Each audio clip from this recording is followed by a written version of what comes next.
Yeah, so that's amazing because that's actually where my mind was going.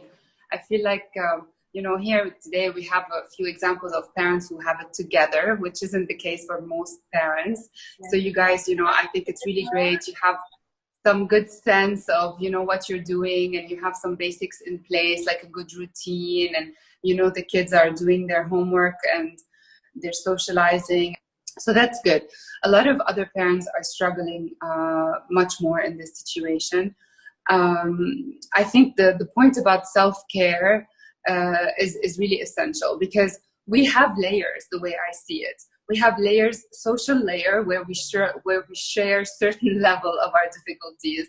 We really have different deeper layers that even we are not even aware of the level of how anxious we could be or not be. And those levels, usually we keep them very private, sometimes even outside of our own awareness. Okay, so how do we heal all those layers, regardless of if we are able to bring them to awareness or express them to others or not? One of the most amazing ways, Nancy, that I think we have the absolutely unique opportunity now to start to practice ourselves and with our family is meditation. Specific types of meditation are very effective in their ability to bring our attention to our own deeper needs and self and states, as in states and like how are we doing, but to cognize that on a finer level, because we have a lot of filters and a lot of psychological defense mechanisms that keep these things outside of our awareness.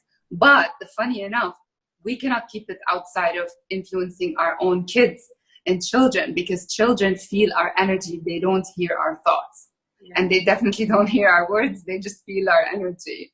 That's so right. When we see them acting out many times, if we have trouble with that and if we aren't able to discipline them or getting an order in place, it's because us on a deeper level outside of our awareness, or maybe inside our awareness, we aren't really settled, and children, they just mirror that. So a practice that I personally really love when it comes to self-care, because it's the only thing that actually has a lot of scientific evidence again for it. So a lot of meditation applications are there and they're good and okay. But when you come from a psychological perspective, I always look at the scientific evidence. And the technique that has most scientific evidence is transcendental meditation.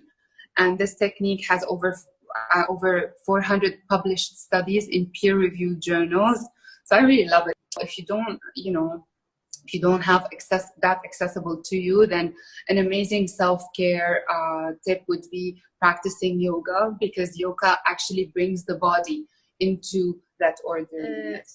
We're talking here about the generations of the future, right? And I remember in my times, I grew up in a war zone, and we had to go at the age of 4 through a lot of times where I still remember very vividly in my memory. Do you think this could affect them on the long term? Any thoughts on what the future of how they would look back at this, and what is our responsibility to have them look back at this and say, oh, we had this fun phase, and it went by? And yes, exactly. So I think the point that you're helping me kind of verbalize more is that we have to be careful the level of stress in the house, how high it gets, because if it gets very high, it can leave an impression on them. We are very cautious because there is something called, post-traumatic stress disorder, and people looking back at certain situations and being very scared about it. So, and these are children, so they don't have the rational capacity to rationalize and settle down. So we just keep things very mellow next to them, near them, and even though we are in one house, doesn't mean we have to be together all the time. So we have to kind of instill this discipline with the children that, sometimes adults need to be there in a space on their own, and they have to go to their space. Create this division and have these boundaries at home, because obviously now we're spending 24/7 with everyone.